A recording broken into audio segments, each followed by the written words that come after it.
Good afternoon. It's 4:30 p.m. on Tuesday, November 19th, 2024. We'll call the City Council meeting of the City of New Ulm to order.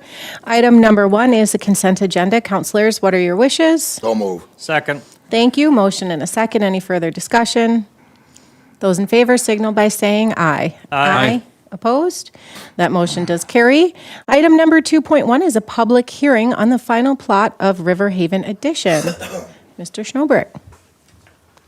Madam President, members of the City Council, the plat of River Haven Addition has been submitted by Wendy Anderson. The current property owner, though, is the City of New Ulm. There is a pending sale to New Ulm River Haven LLC, and that is who she represents. Street address of the property is 1800 North Highland Avenue. The property is located east of North Highland Avenue and south of Milford Drive. City Council approved the preliminary plat with conditions at its October 1st meeting. The total platted area is 7.61 acres. It consists of 17 lots. 16 of those lots would accommodate twin homes, so there would be 8 twin home structures in that location. There also is a larger lot that is intended to accommodate 2 apartment buildings of 48 units and then 6 townhome units. And then there's a smaller parcel of property that is dedicated for right-of-way for the extension of Ryan Road. So we're looking at a total of 118 housing units on the property. Now, I noted earlier that the City of New Ulm is the owner of the property, and the plat lists the owner as being New Ulm River Haven LLC. So before the plat can be filed, the property is going to have to be sold to New Ulm River Haven, and that has not yet taken place, obviously. There are a total of 5 conditions. The first is to pay the platting fee of $480. The second is City Council should approve a revised general development plan, and that is required in order to retain the PUD zoning designation. They also need to prepare a revised development agreement, and that also is in order to retain the PUD zoning designation. And I'd like to skip number 4 and go to number 5. Number 5 is to file an approving plat resolution with the Brown County Recorder's Office. Number 4 is a condition that I would recommend that the City Council add. It was not considered at the Planning Commission meeting, but I think we need to stipulate that New Ulm River Haven LLC will secure ownership of the property to be platted as River Haven Addition. And the first step in that process is to enter into a purchase agreement with the city. And that's as stipulated in the memorandum of understanding. I believe that was signed back in February of this year. That would conclude the staff report. Thank you, Mr. Schnobrick. I do have a question regarding the sale. The sale, is that imminent, and they are planning to move forward with this, River Haven? I would, at the present time, we don't have a purchase agreement, and that really is the first step. And Yes. they've been doing this since, what, March, you said, or April? And there's no Well, purchase the agreement yet? memorandum of understanding Right. was adopted at Sure. that time. That is correct. Okay, so are there conversations regarding the price, or is there any information that can be provided regarding the holdup of the PA? So the purchase agreement is kind of being held up. The project is going through a lot of different, let's go, revisions at this point in time. They had to reapply for clearance from the FAA. The project is going to move forward. We just got almost $1 million grant from the state to move forward with the project. So once we finalize what they want to do with that and we nail that down, we can move forward. They're still looking at financing for the project. So they would like to start next year sometime. But again, that's going through planning review process, through the plumbing process at the state. We more than likely will be selling the land for $1 and then recouping the cost of the land through the tax abatement process. But those are things we need to work out through the purchase agreement. And am I correct that, I'll make the motion, all 5 conditions, if one nullifies it, Right. Yep. correct, then I'm comfortable with it. Okay, Mr. Stadheim? Madam President, City Councilors, in regards to the airspace analysis, that has been completed, and we do have a updated determination, no hazard, so that step has been cleared. Okay, perfect. And then, so this public hearing today is to plat this as the River Haven addition. As far as we know, they're comfortable with the platting? Yeah, the plat is acceptable in its current form to staff and meets the necessities of the developer.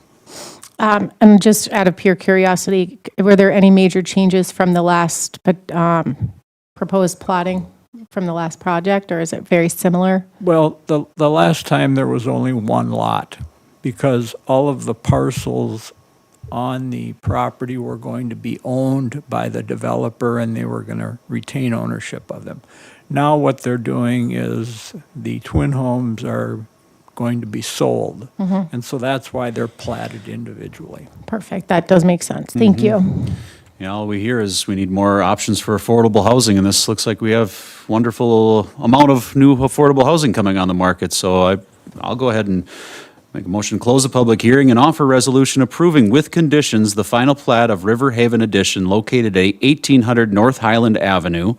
And New Ulm River Haven LLC will secure ownership of the property to be platted River Haven Addition.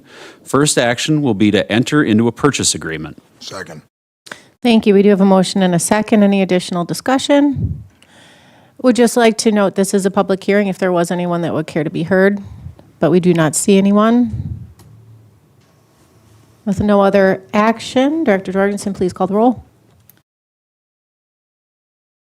Counselor Mack? Yes. Counselor Christian? Yes. Counselor Warmka? Yes. And President Becker? Yes, that motion does carry. Item number 3.1, liquor license extensions for the Parade of Lights. I'll offer the resolution to authorize the extension of liquor licenses into Minnesota Street from 1st South Street to 4th North Street during the Parade of Lights to allow alcohol to be consumed on Friday, November 29, 2024, from 4 p.m. to 7 p.m., subject to the conditions, and that's for the New Ulm American Legion, Sweet Haven Tonics, 209 Pub and Grill, and Rodney's Tavern. Second. Thank you. We do have a motion and a second. Any further discussion? Director Jorgensen, please call the roll. Counselor Mack? Yes. Counselor Christian? Yes. Counselor Warmka? Yes. And President Becker? Yes, that motion carries. Item 3.2 is a B&L Bar Alley closure and liquor license extension for the Parade of Lights. I'll go ahead and offer the resolution authorizing the B&L Bar to temporarily close the alley next to their establishment on Friday, November 29th, 2024, beginning at 4 p.m. until 2 a.m. on Sunday, December 1st, 2024, with 2 fire pits in the alley on Saturday, November 30th, 2024, from 4 p.m. to 10 p.m., and authorize the extension of the B&L liquor license into said closed alley area as specified. And Minnesota Street from 1st South Street to 4th North Street during the Parade of Lights to allow alcohol to be consumed on Friday, November 29th, 2024, from 4 p.m. to 7 p.m., subject to conditions. Second. We do have a motion and a second. Any additional discussion? Director Jorgensen, please call the roll. Counselor Mack? Yes. Counselor Christian? Yes. Counselor Warmka? Yes. President Becker? Yes, motion carries. Item 3.3, temporary on-sale intoxicating liquor licenses for New Ulm Area Chamber of Commerce. I'll offer a motion to approve the issuance of 4 temporary on-sale intoxicating liquor licenses for New Ulm Area Chamber of Commerce, 1 North Minnesota Street, New Ulm, for an event on Thursday, December 12th, 2024, subject to compliance with all city and state requirements. Second. Thank you. We have a motion and a second. Any further discussion? Those in favor signal by saying aye. Aye. Opposed? That motion does carry. Item 3.4, raffles gambling permit for Church of St. Mary. Motion to approve the issuance of a lawful gambling permit for the Church of St. Mary to conduct raffles gambling at the Church of St. Mary, 417 South Minnesota Street on Friday, February 7th, 2025. Second. Thank you. We have a motion and a second. Any further discussion? Those in favor signal by saying aye. Aye. That motion does carry. Item 3.5, on sale intoxicating liquor, Sunday liquor, and off-sale intoxicating liquor licenses. I'll offer a motion to approve the issuance of the annual on-sale intoxicating liquor license, Sunday liquor license, and annual off-sale intoxicating liquor license for LOL 16 Incorporated, DBA Lola at 16 North Minnesota Street for the period beginning December 1st, 2024, ending June 30th, 2025, subject to compliance with all city and state requirements. Second. Thank you. We have a motion and a second. Any additional discussion? Those in favor signal by saying aye. Aye. Aye. That motion does also carry. Item 4.1, summary of business conducted during board and commission meetings. All being Mr. Schultz isn't here, I get to Okay. go first. Yeah. Due to Veterans Day, there was no Park and Rec meeting. Heritage Preservation Commission met last night for a very important topic. We are going to put in a bid and almost 99.9% guaranteed to hold the 2025 Minnesota State Historical Society Convention in New Ulm. It's a great idea. I believe the last time it was here was '03. I mean, it's a lot of work to do, but it brings a lot of people in New Ulm, and we get to show off the community. Oh, and Excellent. Nice. Thanks. also, I'm not going to do it in redundancy. I did attend the National League of Cities convention. Excellent convention. The classes were fantastic, and enjoyed the conference. It was really good. That's it. Thank you. Just add from the sister cities that we're going to be looking for new students to go over for the 2025 season. So if there's anybody out there listening, you can register online. And I too attended the NLC, the National League of Cities Conference, and I kind of collected a few thoughts of what I thought of it and what I got out of it. So I was just going to read it off here, not to hurt our shoulders, patting ourselves on the back, but we as a city are doing pretty good, if not great, compared to many others. We have a council that communicates efficiently, works together with each other without letting politics stop progress. It was nice getting to know each other a little bit more on this trip as well. We have a city that we can rely on. We're blessed with professional leaders in each department, our commissions that consistently look out for what's best for our residents and our community. I heard stories of discourse, distrust, anger amongst the leaders, the citizens, councilmen. Heard stories where the city's most proud accomplishment was bringing clean water to the city for the first time. That was this year. Kind of makes our problem seem a little less when you put it in that scope. But we do have a community that takes pride in itself. Are we perfect? No, but we're always willing to come up with solutions for our residents and are actually willing to embrace change. One takeaway I heard was a line in one of my classes that people don't fear change, they fear loss. We have to keep a balance to change that allows us to keep what we've had and the attributes that make us unique, but also embrace change to keep us going into the future. Another takeaway I had was that the city needs to come up with more efficient ways of communicating with our residents about change. We need to find a way to get good information to our residents other than simply trying to resolve qualms or play defense on decisions that were made fighting on social media and Facebook. If rumors and hearsay are all some people hear in the community, it allows constant negativity, misinterpreted misinformation, and just a down to what we're doing. I do feel that we're going to find new strategies in the future to address this need. This was the first convention like this I've attended. Just like conventions I attend for my own career, it showed me things that we're doing properly and things that we can always address. But as a whole, this convention was incredibly encouraging for me as an elected official, and I feel proud of this community. That's all. That was fantastic. That really sums it up. Chris, did you have anything to say about NLC or? I would kind of echo, what Eric says, and every year I've gone to this and had new counselors come, and when the mayor came last year, one thing that I did mention was exactly what Eric had touched to. Listen to where the other cities are. Listen to what the speakers and the panelists are saying, and then gauge that to what we're doing here. It is important to have that perspective where, in-house fighting on council, just screaming at each other. We don't have that. We're very good at just communicating with each other. And if we disagree, we disagree and we move forward. There's no hard feelings moving forward. But the sessions, this year, a lot of them were very good, but my takeaway, big takeaway from it was the use of AI, how cities are using it, and how they're planning on using it moving forward. NLC did a very good job of putting together an AI handbook, for lack of a better term, that we'll look at and kind of dive into. And I know our IT director is out at a conference right now where the big topic is AI. So when he comes back, him and I will have some conversations about potentially integrating it into what we do on a daily basis sometime in the future. I'll go, and then do you mind if I let you finish up today? Just because I was also at NLC.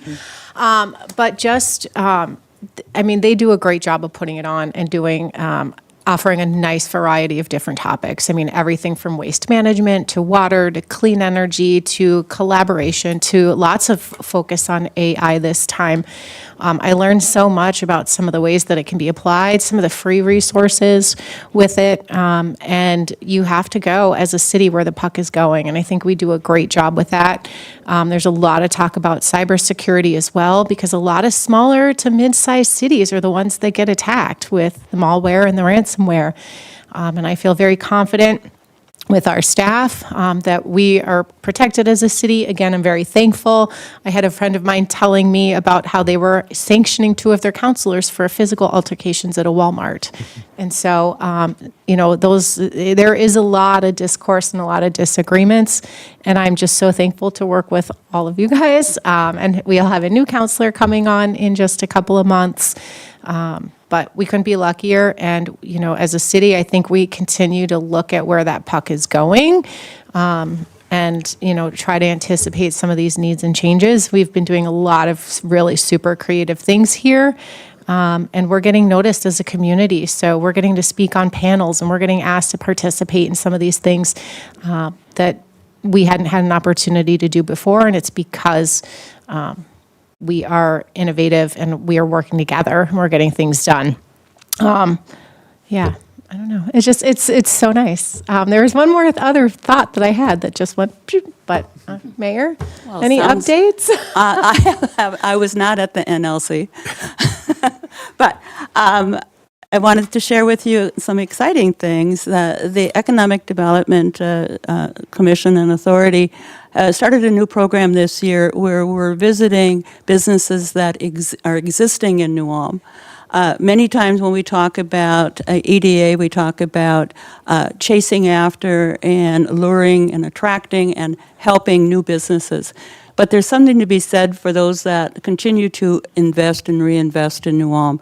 And so our program includes myself and Heather Bregel from the Economic Authority going on visits. And so this month we visited the Southern Minnesota Tooling, where Greg Holm gave us a tour of his facility and shared with us some of the insights, what they fabricate, who their clients are. We also visited the United Commercial Upholstery with Phil and Chris Vorwerk. And again, had a tour of their facility, find out what they're doing. Oftentimes you drive by these buildings and we don't know what is being produced and what's happening behind those walls. So those 2 visits were great insight into what's going on in New Ulm, and we thank them for both of them have reinvested significantly at the tune of over $1 million, close to $2 million in expansion in their facilities. Also, I want to report that I've invited to go on to the Minnesota Extension Service, Brown County Board. I've agreed to do that and looking forward to finding out more about that opportunity. Human rights, we are working on the Human Rights Annual Award and recognition, so they're working on that. And then Sister Cities, just to add one more thing to Larry's report, we are looking at bringing back the German language camp. I think the last time it was done, Larry, was it 2013? Is that Been over 10 years. Yeah, it's been over 10 years, and so we're exploring the opportunity to bring that back. That concludes my presentation. Oh, well, that's wonderful. Well, thank you. So many great updates this month. Thank you. All right. Section 5 is reports. Item 5.1 is the city engineer's report regarding the proposed 2025 CIP, Capital Improvement Plan. Mr. Stadheim. All right, thank you, Madam President, Madam Mayor, and City Councilors. I'm pleased to be here tonight to present our proposed 2025 CIP and report. Just quick look at the agenda. We will go through our recent history of reconstruction and where we were at about, back in 2008 and where we are today. Kind of look at those pavement condition maps so you can see the difference. And we'll jump into really what we have scheduled in the next 5 years and go through some methods and methodology as well. So our recent history, so back in 2008, you can see we reconstructed, about 4 miles of roadway, and that cost at that time was $743,000 per mile. And now if you look at 2024 and look at that per mile cost, we're at $3.7 million per mile. So you can see the drastic increases we are seeing for roadway and utility reconstruction. So since 2008, we have reconstructed 43.5 miles of failed roadway. So you'll be able to visualize this a little bit better in the next couple slides. So look at that number, and that equated to about 30.7 miles of failed roadway sections in the city at that time. And now we can happily show that we're down to 6.5 miles of failed roadway. So here's a distribution graph showing those roadway pavement conditions. The blue line at top is our total miles. The green is what we consider adequate and good roadways. Red is our failed, and yellow is our marginal, kind of on the verge of starting to fail, needing seal coat maintenance, things of that nature. So our red and green were really close back in 2010, and you can see we have quite a wide gap now. So our program has been aggressive, and the conditions, I think, accurately reflect that. So looking at that in a visual form for our visual learners out there, here's our map in 2010, whole lot of red, not a lot of green, not a lot of yellow. And now looking at that today is a vast difference. So I think that's something the city can be really proud of, is that we've made really big strides in our reconstruction program. So one area where we are lacking, though, is alleys. We have a lot of alleys within the city that were built kind of in that same time period in the 60s and 70s. They're starting to fail. The sections that they're made with are inadequate for today's vehicles, garbage trucks, things of that nature.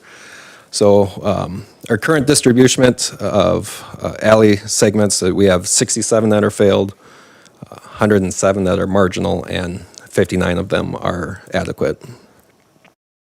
And there's that distribution on the city map showing those alley segment conditions. And then just the next one shows all of our pavements together. So this includes all the roadways and alleys on one single map.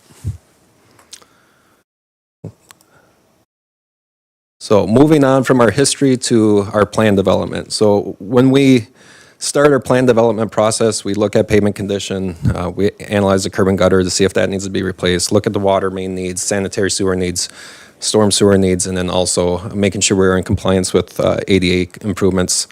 And in addition to that, our active transportation plan and complete streets policy. So just a reminder, our complete streets policy was adopted back in June of 2019.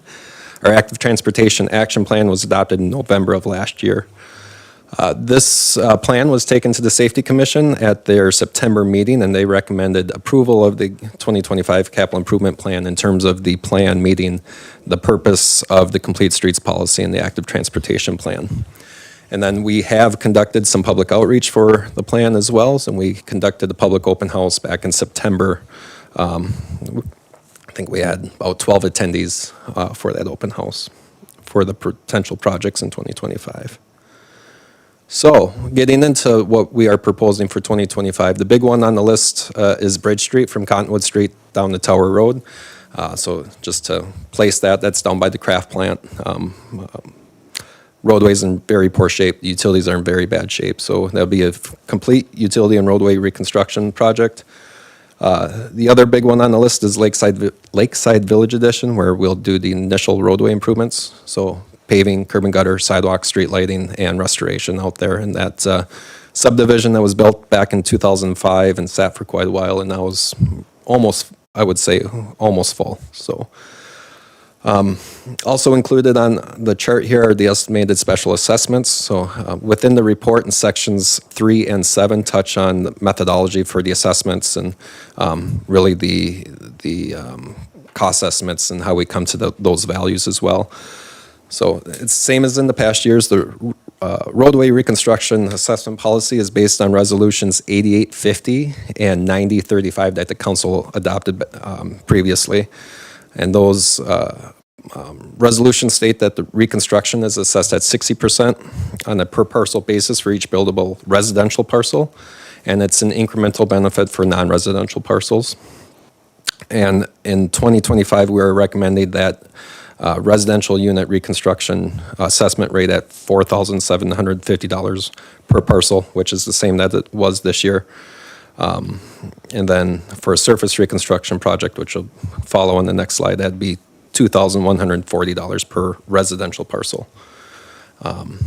So Lakeside Village Edition, it's a new development that'll be assessed per the development agreement for that subdivision, which states typically it's assessed at 100% to the adjacent properties. So we're real close to that number with what's being proposed. And then the alleys are assessed at 100% as well. Here is the proposed surface reconstruction project, showing some of the segments included on the plan for that. Again, we'll show all this on a combined map at the end of this section as well, but just quick run through is 23rd North from Broadway to Terrace Drive, 11 South from Payne to Jefferson, 5th North from Broadway to German, 15th South Street from State to Washington, Summit Avenue from the State Park Road to Gulf Drive, so that's heading back into the country club. And total estimated cost is about $445,000. Next project, we are currently working through the FEMA grant process for the funds on this project, but that's the 18th South Street Storm Sewer Lift Station. And a reminder on that, we have tentatively been awarded $1.125 million in federal FEMA funds for that. So I'm hoping by the end of the month we have a grant agreement, and I hope to bring that in December for council consideration. 20th South Street, the railroad crossing will be getting lights and gates at that at-grade crossing. That includes a $360,000 from the state on that project. Airport, a lot of stuff happening at the airport in the next couple years. So everything from land acquisition to the crosswind runway construction. Again, we were notified that we were receiving those congressionally directed spending funds for the crosswind projects. We're also reconstructing the fuel system and doing some taxi lane extensions, pavement maintenance at the airport as well. So about $4.5 million of dedicated funding with the estimated project cost of $5.1 million. Then final project on the list is tree planting. So this will be new trees up in Lakeside Village Edition. We take that out as a separate project just for constructability and actually keeping projects open. It allows us to close our construction projects earlier because trees have a 2-year warranty on them and whatnot. So we just take that project out separately. And here's just kind of a graphical representation of where those projects are located throughout the city. We get into kind of working towards our bonding need for what's being proposed for 2025. So on the left is our estimated project cost, the estimated special assessments that are going to be proposed once we get to the public hearings for these projects. The right-hand side shows our dedicated funding sources. So while we have a capital improvement plan that's about $14.5 million, 8.2 million of that is dedicated funding, whether it's airport funding, our congressionally directed spending funding from FEMA, and then our utility funding that we get from the PUC for the reconstruction of the utilities on those segments. So all that put together put it in the blender, and we get to our proposed bonding need for 2025, and that's about $6.5 million. It's, I would say, a little bit more than what we've done in the past, maybe quite a bit more than what our normal bonding is, but if you look back through that list, there's a lot of projects that are included that need to be done. So working through all the numbers, it puts us at about a 35% assessment percentage, and in order to bond, we have to be at least 20, so we meet that requirement. So finally, with all that information, I believe the plan is that we are recommending this plan. The improvements are necessary. We believe they are feasible and grouped to enhance constructability, and provides a cost-effective capital improvement program. And you can find that in Section 5 of the report. We'll just quick go through the projected 5-year list starting, we went through 25, so quick run through of what's being proposed 26, 27, 28, and 29. And I'll just touch on the highlights for each of these years moving forward. 2026 would be 4 blocks of State Street adjacent to the fairgrounds from 12th North to 16th North. And we're looking at doing some water main looping out kind of in the neighborhood of Shells to help with some water pressure issues out there. And the surface reconstruction project would be third, kind of the highlight of that project is 3rd South from Broadway down to Front. Some tree plantings, possibly the city-owned hangar is kind of penciled in right now for the airport. May or may not happen, but we're including it for now as we work through the other airport improvement projects. And there's the map showing the proposed 2026 plan. 27, we're looking at using some of those stormwater utility fee funds to do a substantial ravine stabilization project adjacent to Junior Pioneer Park. We have some pretty significant erosion in that ravine that we'd like to stabilize and get cleaned up. And then also 7 blocks of Franklin Street from 5th North to 12th North, knock out some alleys as well. We have a state aid project in 27, that's Garden Street from Center to 5th North. It does not include the intersection of Center and Garden though. That's included later. And then as well as, continuing the surface reconstruction project. Again, airport projects, some items penciled in here. We have to see how everything plays out with our entitlement funds next year, but we keep those placeholders in for the airport projects as well. Another big year, another $14.5 million year in 27. A lot of that is due to Garden Street, and that's a project we've received about around $4 million in federal funds for that project as well. And there's the map showing those locations. 2028, we would knock off another 3 blocks of German Street from Center to 3rd South Street. Some other segments included as well would include First North Street from German down to Front Street. You guys can see that's getting in pretty rough shape.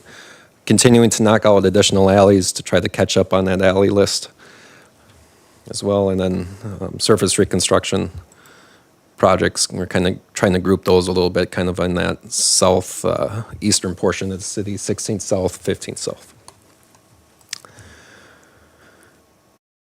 And finally, 2029 USA project, we are looking at 5 blocks of Payne Street from Center to 5th North Street. We have some trunk main sanitary sewer in there that we need to extend and continue projects from the past there. And then some additional alleys. There's always going to be alleys we need to catch up on, so we're including those. Included as a placeholder, I don't have funding for this yet, but we are including it regardless. In 2029, we're including the intersection of Center and Garden along with the corridor from Payne Street as well that we kind of discussed when you received the intersection control evaluation report for that segment. You'll note I put in there that it is a placeholder. We will be working with the county to apply for funding for that. It's a substantial project that we need to identify those funds for. We're estimating it at $6.7 million. And that includes from Payne Street to Garden Street and also that pedestrian underpass as well. So there's the map showing that. And then we will show a combined map. So we have a nice colorful map of locations all over the city. And then in summary, our 5-year CIP has a total of about $51 million, all 5 years considered. So if we total up everything at the end of this 5-year program, we will reconstruct 6.3 miles of roadway and 16 failed alley segments. So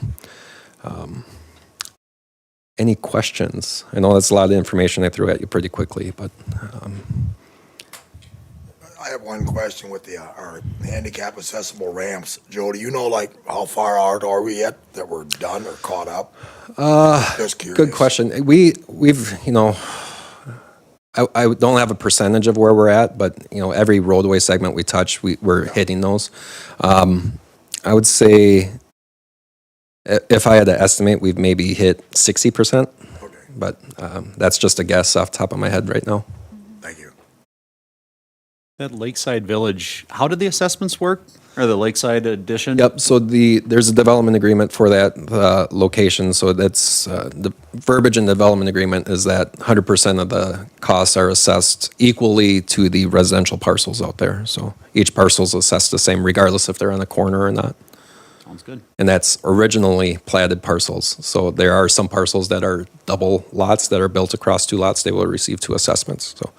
And I spoke to a couple of those residents at the open house, and they're aware of that. So I'm sure they'll be happy to have roads. that was the overwhelming comments we got. So.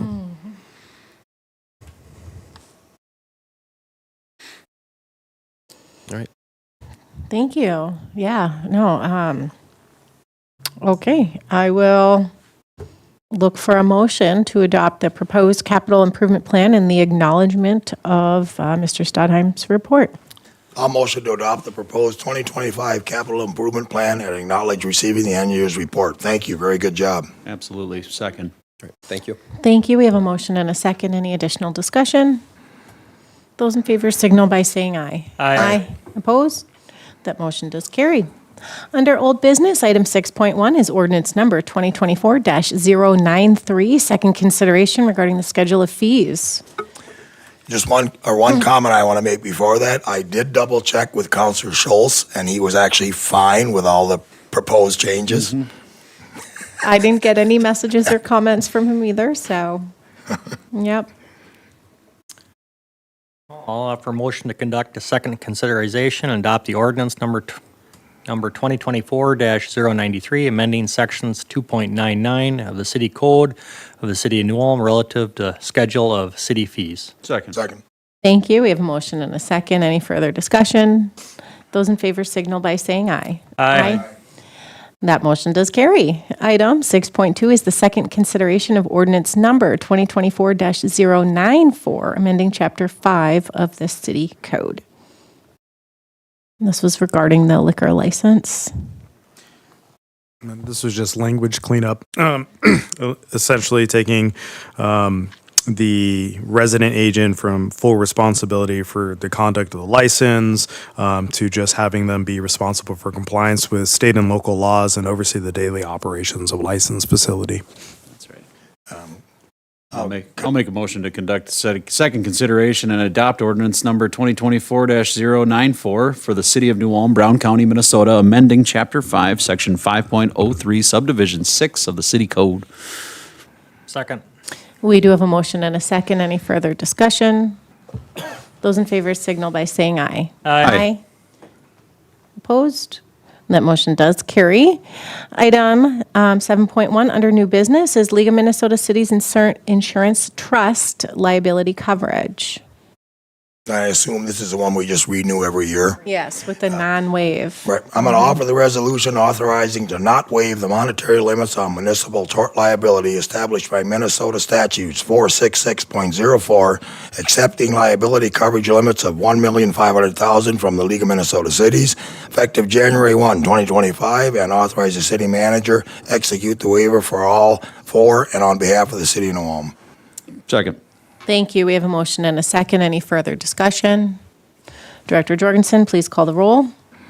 Counselor Mack? Yes. Counselor Christian? Yes. Counselor Warmka? Yes. And President Becker? Motion does carry. Item number 7.2 are the city council appointments for January 2025's annual meeting, and these are the recommended. Well, this is just letting you know basically what everybody is doing right now. And I highlighted the ones that Counselor Schultz was associated with. Those are the ones for sure that will need addressing at the January meeting. The rest is up to council if they want to leave them the same or. Sure. I would ask if there is anyone that is interested in the vice president role for the city council. Les was our council vice president, so that means he runs the meetings in my absence. Something to think about before January. Yeah. So just, yes, something to consider. Right. I know, Councilor Christian, you expressed some interest regarding EDA. Yep, correct. Perfect. And then we can talk with everyone and our new counselors in regards to Cable Advisory Board, so we can. And I do have one that I'm going to bring up in January. I've been on the Heritage Preservation for 8 years, was also the liaison for 15 years. I'm going to probably go with the EDA, so I'm going to be looking for somebody, Heritage Preservation, but I am going to help plan the conference. I'm not going to back out of that. I will help plan that. Just a note.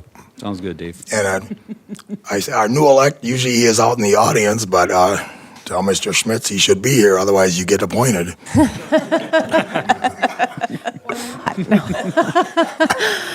Okay. So any other questions or comments? Otherwise, I'll look for a motion to receive this report. I'll offer a motion to receive and order filed report from the finance director regarding appointments to be made by the city council at the annual city council meeting on Tuesday, January 7th, 2025. Second. We do have a motion and a second. Any further discussion? Those in favor signal by saying aye. Aye. Opposed? That motion does carry. Item 7.3, assignment of fire department officers. Motion to approve the assignment of the following fire department officers for the calendar year ending December 31st, 2025. First Assistant Chief Aaron Wilford, Second Assistant Nate Osborne, and the Fire Marshal Trent Zabel. Outstanding human beings. I will second that. We do have a motion and a second. Any additional discussion? Those in favor signal by saying aye. Aye. Aye. That motion carries. Thank you all, gentlemen. Item number 7.4, fire department donations. I'll offer the resolution to accept the following donations to the fire department. $155 from Pizza Ranch, $200 from Christensen Farms, $500 from Kempski's, $1,375 from the Brown County Ag Society, was fair auction proceeds, $500 from the Brown County Ag Society for demolition derby assistance, and $2,650 from Shell's Brewery from their Fire Brick for Firefighters program. Second. Thank you. We have a motion and a second. Any further discussion? Director Jorgensen, please call the roll. Counselor Mack? Yes. Counselor Christian? Yes. Counselor Warmka? Yes. And President Becker? Yes, motion carries. Item 7.5, long distance provider. Council President, councilors, our current provider has given us notice that they're discontinuing service on December 19th. So Brandon, our IT director, sent out or contacted multiple telecom providers, with Nuvera the only one returning a proposal. We're looking at the Nuvera 1000 plan, which is $19.95 a month. The first 1,000 minutes are 1.9 cents, and then 3 cents a minute for each minute after the first 1,000. We would be ending our Rochester telecom system on 11/30, and then beginning with Nuvera on 12/1 if this was approved. I'll authorize the approval of the 3-year quote provided by Nuvera for the Nuvera 1000 plan in the amount of $19.95 per month. Second. Thank you. We have a motion and a second. Any additional discussion? Those in favor signal by saying aye. Aye. Opposed? That motion does carry. One more item tonight, loan to 214 North Minnesota Street LLC. Council President, Councilors, this is a request for a loan from the Rebound Group for the Lamplighter Building. They are looking for a total amount of $149,999 with an interest rate of 1% and a term of 10 years. This would be for internal stuff, fire sprinkler system, ADA compliant restrooms, mechanical, electrical, plumbing, drywall. It does meet the standards for the city revolving loan. They have at least a minimum of 10% equity in the project, and the city loan is less than 30% of the total project cost. Makes good sense and get some good use out of that building again. So I'll offer a resolution authorizing a loan with conditions to 214 North Minnesota Street LLC in the amount of $149,999 from the city's revolving loan fund to install a sprinkler system, ADA compliant restrooms, new mechanical, electrical, and plumbing systems, new interior drywall and paint, flooring, lighting, exterior improvements, and remodeling, and other general improvements. Second. Thank you. We do have a motion and a second. Any additional discussion? Director Jorgensen, please call the roll. Yes. Counselor Christian? Yes. Counselor Warmka? Yes. President Becker? Yes, that motion carries. And with no additional business and no work session to follow, tonight's meeting is adjourned. Thank you.